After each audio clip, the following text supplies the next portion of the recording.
Bienvenidos a Mente Abierta. El archipiélago de Svalbard, Spitsbergen y sus parques nacionales.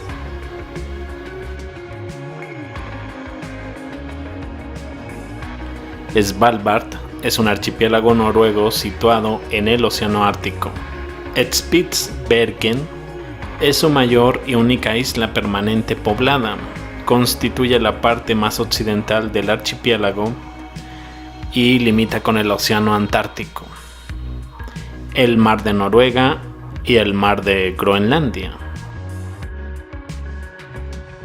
Spitsbergen tiene una superficie de 37.673 kilómetros cuadrados, lo que la convierte en la mayor isla noruega y la 36ª del mundo.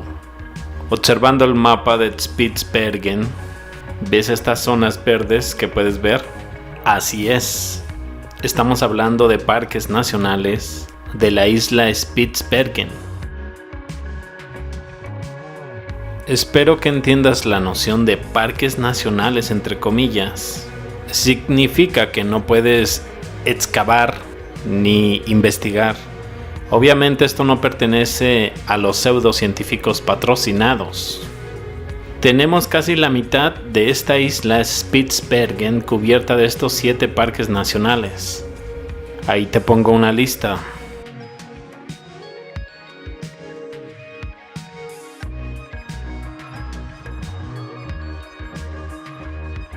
La población de la isla Spitsbergen en el 2012 era de 2.642 personas. La isla en sí tiene unas 14.546 millas cuadradas. Esto es casi 2,5 veces más grande que el estado de Hawái. Además de que tenemos que tener en cuenta las estadísticas de turismo. Por lo tanto, hay unas preguntas. ¿Cuál es el verdadero propósito de estas 7 áreas que se convierten en parques nacionales? ¿Cuánta gente es la que los visita para justificar su existencia? Y la otra, ¿son parte de la Hiperbórea? La información histórica de interés parece ser bastante limitada. No sé si los mapas más antiguos puedan arrojar algo de luz sobre el verdadero contenido, entre comillas, de esta isla.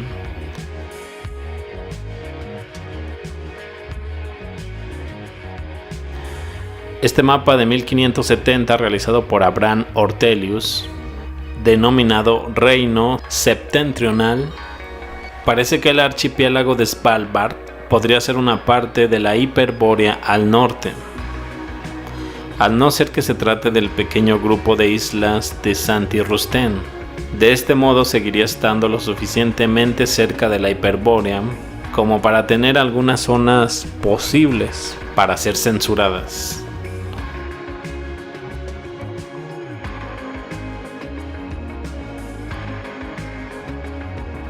También existe este mapa de Mercator de 1595. Prevé algunas posibilidades adicionales. Al final de cuentas, solo quería ofrecer esta discusión para analizarla. Si están escondiendo algo en estos parques nacionales, ¿qué es lo que podría ser? Supe que en Svalbard existe un aeropuerto, el aeropuerto más septentrional del mundo, con vuelos públicos regulares, entre comillas. Lo puedes checar en Wikipedia, pero el rastreador de vuelos no muestra algún vuelo que entra o salga en unas semanas, al menos que alguien quisiera que supiéramos, así que hay que buscar otro ejemplo. Hay un tratado llamado Svalbard, el cual puedes checar en Wikipedia.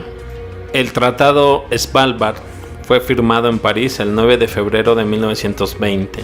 Es un tratado multilateral que reconoce la soberanía de Noruega sobre el archipiélago de Svalbard y sus aguas territoriales, pero garantiza que las empresas nacionales de todos los estados contratantes se benefician de igualdad de derechos en el acceso a los recursos naturales de la región, en especial de la minería y del carbón.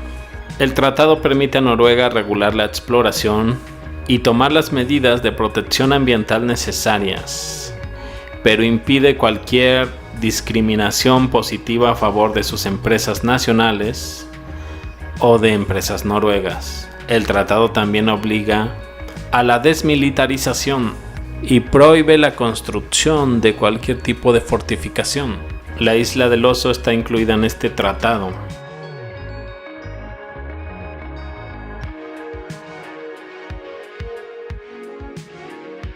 Sin duda, esta isla de Svalbard nos hace pensar que podría ser mucho más fácil pasar de esta isla al Polo Norte.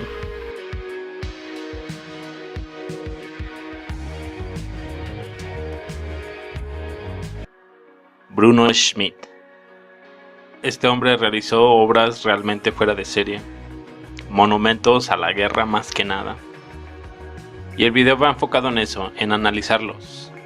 Realmente están tan fuera de serie que no parecen haber sido construidos por una sola persona. Comencemos. Veamos la foto de esta farola en Oranienbrück, Berlín. Obsérvala, analízala. ¿Qué te dice sobre la sociedad que eligió construirla? Ni siquiera lo de cuándo se construyó oficialmente. Este poste de luz, entre comillas, a mí me parece una especie de simbología de culto. Sin embargo, lo primero que me vino a la mente fue esto. Sí que debe haber habido bastante dinero para diseñar, construir y seguir adelante. Me pregunto qué es lo que realmente ilumina o enciende una luz. Wikipedia se refiere a ella como candelabros de arte Nouveau. En esta foto de 1909, el puente que puedes ver fue construido entre 1903 y 1908.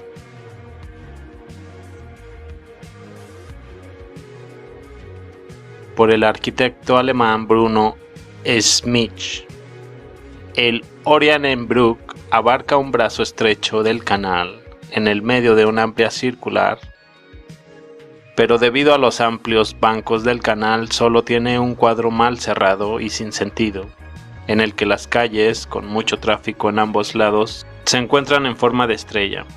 Por lo tanto, el diseño del arquitecto y la acentuación del pequeño puente frente a este entorno y en medio del tráfico constantemente inundando presentaban dificultades considerables. Más que nada causado por la extensión del puente y el eje principal del tráfico por los 4 grandes portalámparas arqueados erigidos a ambos lados del puente y las casitas bajas de servicio público detrás de ellos. Para los portadores de la lámpara, no se esperaba ningún efecto en la forma habitual del candelabro de una sola columna en medio de un bosque de mástiles de tensión, postes de lámpara, etc. Por lo tanto, se eligió la forma peculiar de las estructuras que dominan la plaza, en la que también lo figurativo se concibe solo como un gran motivo arquitectónico. Traducción del artículo de una revista, Archit, de 1909. El puente fue demolido en 1926. Según esta postal, los candelabros no estaban presentes en 1899, por lo que podrían haberse construido con los cambios en el puente y el canal. Olvidé mencionar que las 4 lámparas de arco fueron erigidas junto con el puente. Me pregunto qué fuente de energía utilizaban. No hay una antena que pueda ver, gas, no sé. Las lámparas de arco son eléctricas. No estoy seguro de que los postes de la lámpara sean parte del puente, aunque podría ser parte del diseño combinado.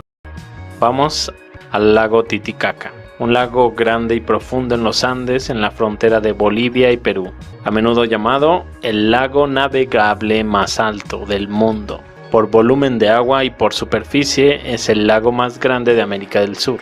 En el 2000, un equipo de arqueólogos internacionales encontraron las ruinas de un templo submarino que se cree que tiene entre 1000 a 1500 años de antigüedad. quizás construido por el pueblo de Tiahuanaco. Se ha medido que las ruinas miden 200 por 50 metros. Hoy el lago Titicaca de América del Sur se considera un lago de agua dulce. Sin embargo, en épocas anteriores era un lago de agua salada, tierra adentro en lo alto de los Andes. Después de haber sido empujado a más de 12.000 pies de su existencia al nivel del mar, se han escrito innumerables artículos sobre la disminución del contenido de agua salada y la existencia de peces y flora de agua salada dentro del lago mismo. Todavía tiene las ruinas de extensos muelles que se encuentran en una costa anterior, en el apogeo de Tiahuanaco. Uno de estos muelles podría haber albergado a cientos de embarcaciones marítimas. Existe evidencia de que Titicaca alguna vez fue un mar de agua salada. Su costa está llena de millones de conchas marinas fosilizadas. Los peces marinos y los caballitos de mar en el lago son todos tipos oceánicos, los cuales se encuentran solo en agua salada.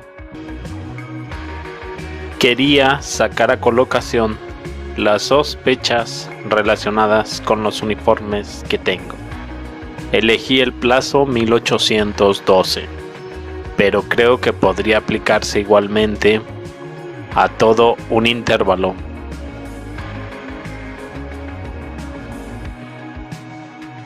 A todo el intervalo de tiempo de 1775 a 1865. Esencialmente parece que nos han engañado y que las afiliaciones uniformes se mezclaron intencionalmente. Estas sospechas se basan en parte en el hecho de que ciertos soldados rusos preferían hablar francés en ese momento. Hay varias explicaciones. Para eso creo que esas explicaciones son lo suficientemente plausibles como para que las masas ignoren el problema. Tanto los soldados británicos como los estadounidenses hablaban inglés. El principal sospechoso es la sorprendente similitud uniforme. Cómo lucharon en las horas entre el anochecer y el amanecer. Un ejemplo fácil sería esta imagen.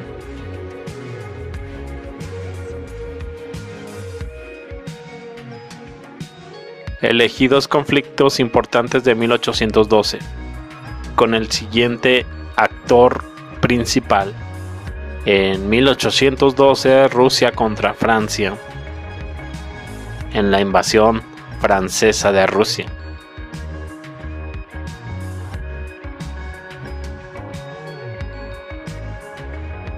(1812) Estados Unidos contra Inglaterra, la Segunda Guerra de Independencia Americana.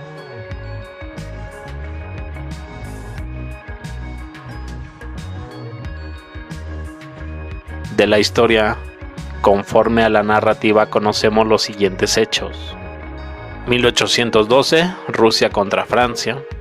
En Rusia, el ejército regular, color verde, apoyado por unidades de voluntarios y milicias. Francia, el ejército regular de color azul. La marina no se considera.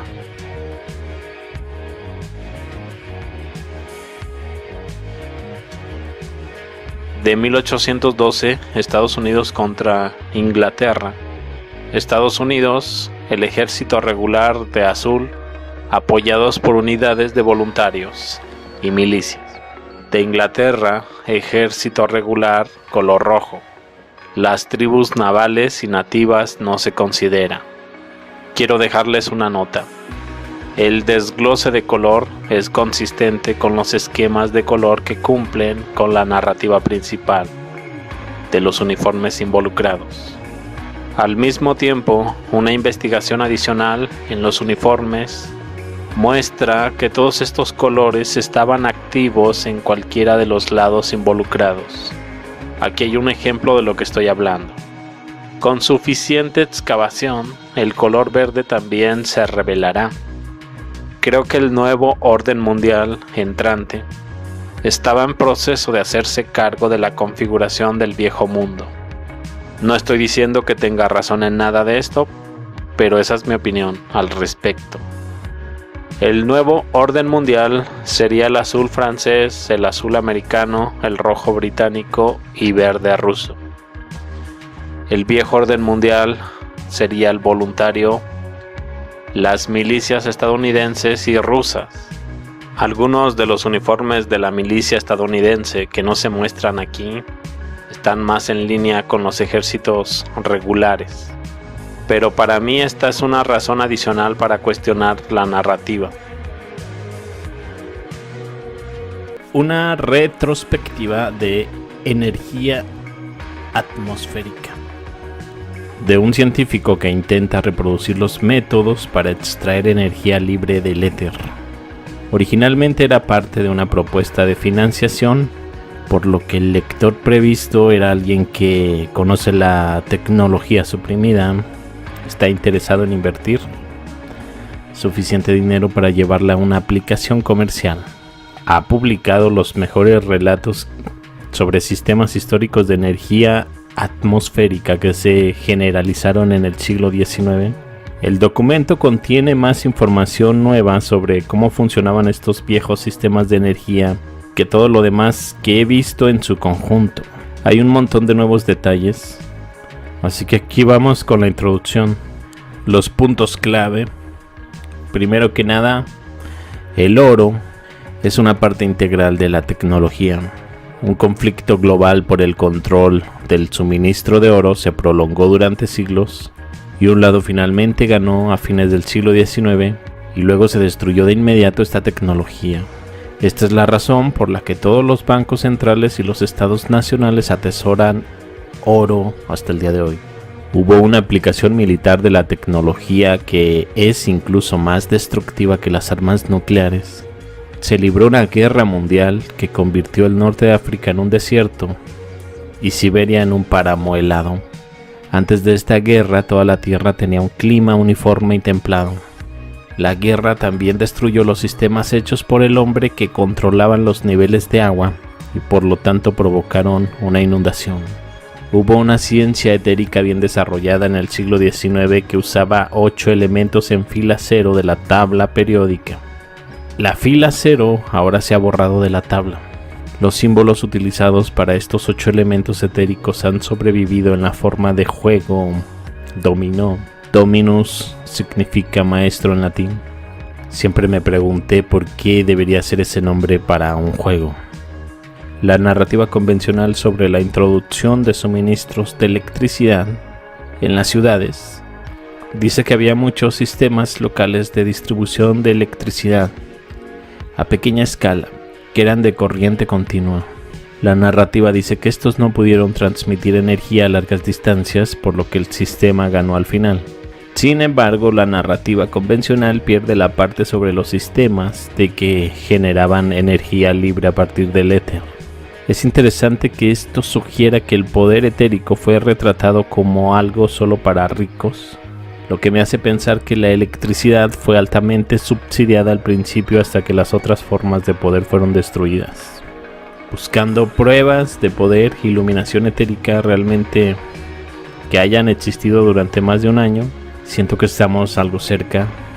El documento dice que los edificios solían brillar cuando se instalaba correctamente, mostrando fotos de los instrumentos que se usaban. Podemos ver el dispositivo Elliot en el vórtice de un edificio. Pienso que podría ser en Brasil, donde se dice que estos edificios se construyeron con esta tecnología a principios del siglo XX.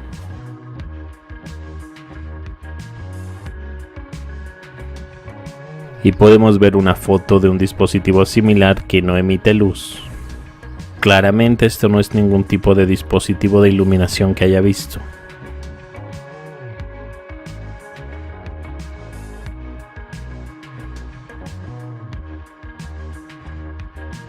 Hay otro ejemplo en King William Adelaida, en Australia, en 1901.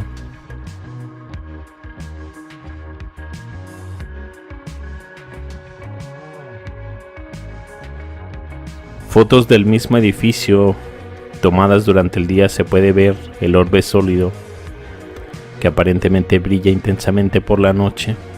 1880,